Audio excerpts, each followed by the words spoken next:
हम जो है पढ़ रहे थे त्रिकोणमिति के बारे में। तो त्रिकोणमिति में जो है ये हमारी पहली जो है एक्सरसाइज होगी।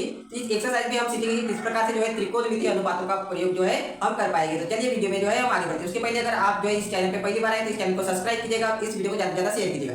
तो ये हमारे लिए पहला सवाल हो गया। तो पहले सवाल में क्या दिया हमारे पास, यदि साइन ए बराबर 3/4 हो तो कोस ए और टेन ए का मान ज्ञात कीजिए। आपको क्या क्या ज्ञात करना है, कोस ए ज्ञात करना है और टेन ए ज्ञात करना है ना। और दिया हुआ है हमारे पास साइन ए। तो ये आंसर जब हम बनाएंगे तो साइन ए यानी कि साइन ए बराबर में हमारे पास दिया हुआ है 3/4। तो ये जो है दो भुजाएं होगी साइन ए। अगर हम एक आकृति बनाएंगे तो अभी हम बना के दिखाइए। तो इसमें क्या हो जाता है, इसका मान हो जाएगा लंब बटे में कर्ण। क्या हो गया, लंब बटे कर्ण। यानी जब हम इसका एक डायग्राम बनाएंगे इस प्रकार से तो क्या हो गया कि लंब का मान 3 और कर्ण का मान 4। अगर इसको नाम दे देगी ए बी सी। आप ठीक प्रकार से जान रहे होंगे कि यहाँ पे हमें क्या करना है, आधार का मान हमें ज्ञात करना है यहाँ, है ना। तो आधार किस प्रकार से निकालेंगे, तो ये एक हो गया समकोण त्रिभुज। और समकोण त्रिभुज में क्या लगता है, पाइथागोरस प्रमेय। तो त्रिभुज ए बी और सी में क्या पाइथागोरस प्रमेय से, पाइथागोरस प्रमेय से।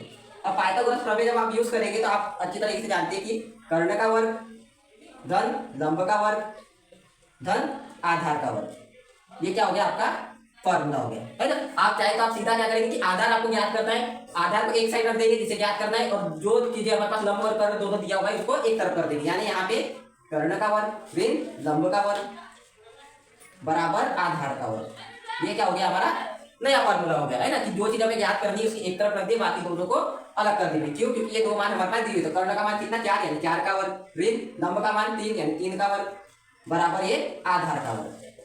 तो 4 का वर्ग 16 ऋण 3 का वर्ग 9 बराबर आधार का वर्ग।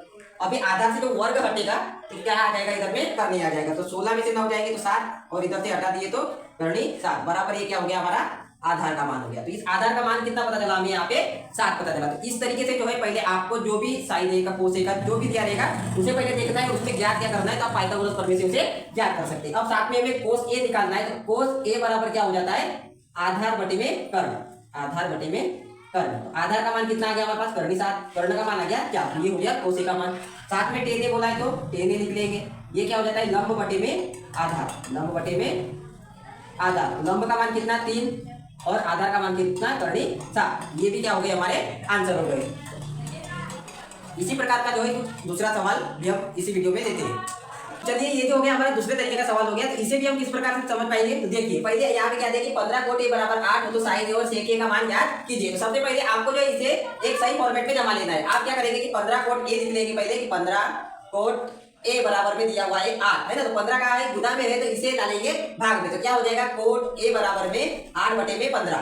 तो आप सभी जानते हैं कि कोट को अगर हम त्रिकोणमिति अनुपात में लिखेंगे तो उसे क्या बोल देंगे हम कि आधार बटे में लंब, है ना। आधार बटे में लंब, क्योंकि 10 का उल्टा क्या हो जाता है, कोट हो जाता है। आधार का मान 8 और लंब का मान कितना दिया हुआ है 15 दिया हुआ है। तो अगर इसका हम डायग्राम बनाए तो ये इस प्रकार से बन जाएगा। नाम दे देंगे कि ए बी और सी।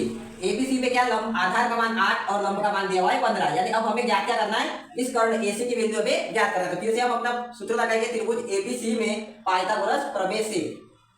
कौन से सूत्र से, पाइथागोरस प्रमेय से। तो पाइथागोरस प्रमेय हम यूज करेंगे तो ये हो जाएगा कि कर्ण का वर्ग बराबर लंब का वर्ग प्रधान आधार का वर्ग। ये जो हमारा फॉर्मूला हो गया। तो आप इसमें देखेंगे कि कर्ण वाला जो है हमें ज्ञात करना है तो पहले से ही एक साइड में, यानी हम दोनों को क्या करते हैं, लंब और आधार के मानों को वर्ग करके हमें जोड़ देना है। तो लंब का मान 15 यानी 15 का वर्ग धन आधार यानी कि 8 का वर्ग। तो 15 का वर्ग हो जाता है 225 और 8 का वर्ग हो जाता है 64। दोनों को जोड़ेंगे तो कितना हो जाएगा 289, है ना, 289। तो ये क्या आ गया, कर्ण का वर्ग आ गया, है ना। ये सब चीजें बराबर चलती जाएगी।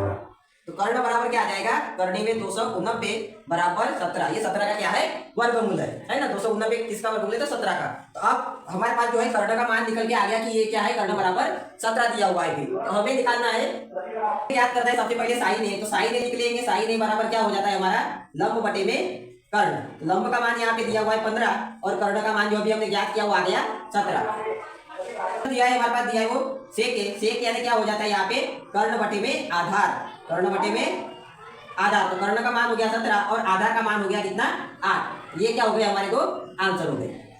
तो आशा करता हूँ कि आपको जो है ये हमने जो दो तरह के सवाल बताए वो समझ में आ चुके होंगे। इन दोनों को आधार मानते हुए जो है आप जो 8.1 प्रश्न वाली है उसे हल करने का प्रयास करेंगे। और उसमें से अगर कोई भी सवाल होगा जो आपको समझ में ना आए, आप जो है इस वीडियो में जो है कमेंट कर सकते हैं। उस सवाल को जो है अपनी अगली वीडियो में आपको बताने का जरूर प्रयास करेंगे। धन्यवाद।